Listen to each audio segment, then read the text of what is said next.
পদ্মা সেতু নির্মাণ প্রকল্পের মেয়াদ শেষের সমাপনী অনুষ্ঠানে আজ যোগ দেবেন প্রধানমন্ত্রী শেখ হাসিনা। বিকাল 4:30টায় পদ্মা সেতুর উত্তর থানা সংলগ্ন মাঠে সুধী সমাবেশে ভাষণ দিবেন প্রধানমন্ত্রী। সেখানে আছেন সহকর্মী জয় যাদব, সরাসরি যুক্ত হচ্ছেন তিনি। জয়, পদ্মা সেতুর উত্তর থানা সংলগ্ন মাঠে সুধী সমাবেশ ঘিরে কি অবস্থা দেখছেন, বিস্তারিত জানাবেন।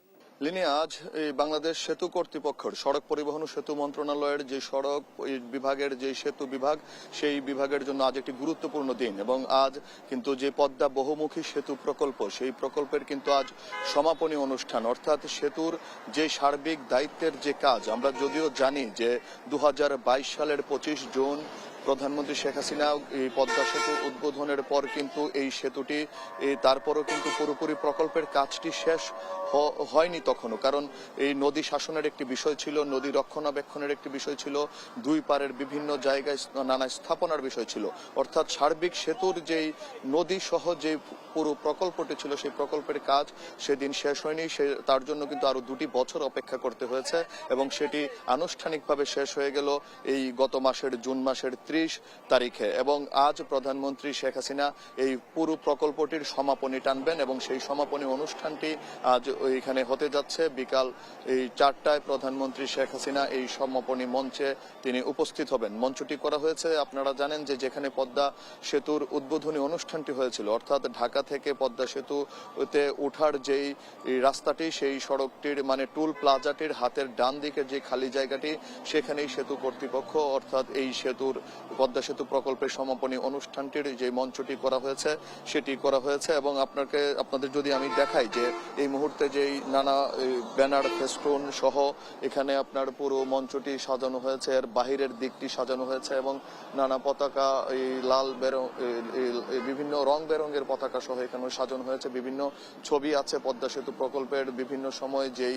চুক্তি স্বাক্ষরের যেই ঋণের যেই কিস্তিগুলি পরিশোধ করেছে সেই সব ছবি সম্বলিত ব্যানার ফেস্টুন এগুলো এখানে টানানো আছে। এবং আপনারা জানেন যে প্রধানমন্ত্রীর যেই অনুষ্ঠানের যেই মঞ্চ থাকে বা যে সমাবেশ স্থল থাকে, সেটি কিন্তু আপনার এই প্রধানমন্ত্রী বিশেষ নিরাপত্তা বাহিনী অর্থাৎ স্পেশাল সিকিউরিটি ফোর্স SSF কিন্তু সেটি নিয়ন্ত্রণে নিয়ে নেয়। এবং এই মুহূর্তে ভিতরে মঞ্চের এই সমাবেশ মঞ্চের ভিতরে কাউকে প্রবেশ করতে দেওয়া হচ্ছে না এবং শেষ মুহূর্তে কিন্তু PGR সদস্যরা তারা সুইপিং অর্থাৎ নিশ্ছিদ্র নিরাপত্তার যে কাজগুলি তারা সেই সুইপিংটি করছে এবং এরপর পরে এটি SSF বুঝে নেবে। SSF বুঝে নেওয়ার পরেই কিন্তু আমরা যতদূর জানতে পেরেছি 2টার পর থেকে, আপনি জানেন আজ পবিত্র শুক্রবার জুমাবার, এই জুমার নামাজের পরে এখানে 2টার পর থেকে এখানে সমাবেশ মঞ্চে স্থলে যারা আগত অতিথি অভ্যাগত অতিথি আছেন তারা এখানে আসতে পারবেন, তারা এখানে উপস্থিত হতে পারবেন বা মঞ্চে সমাবেশ স্থলের ভিতরে প্রবেশ করতে পারবেন। এবং আমরা যতদূর জেনেছি যে প্রধানমন্ত্রী শেখ হাসিনা বিকাল 3টায় গণভবন থেকে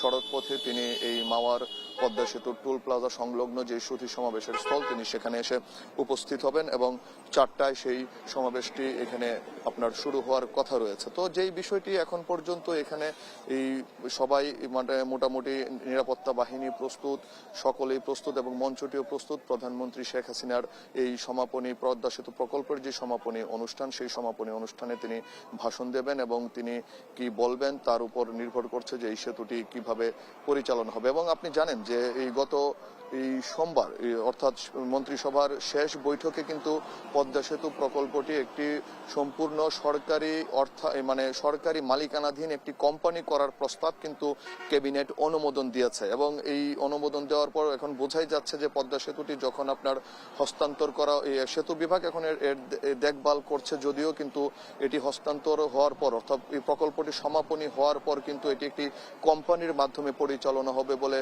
মন্ত্রিপরিষদ থেকে তারা মন্ত্রিপরিষদ বিভাগ মন্ত্রিসভা এটি অনুমোদন দিয়েছে। তো এটি ছিল এখন সার্বিক যে পরিস্থিতি এই পদ্মা সেতুর সমাপনী, এই পদ্মা সেতু প্রকল্পের যে সমাপনী অনুষ্ঠানে যে সুধী সমাবেশ, সেই সুধী সমাবেশের কাছ থেকে আমি সর্বশেষ এতটুকুই আমার কাছে ছিল।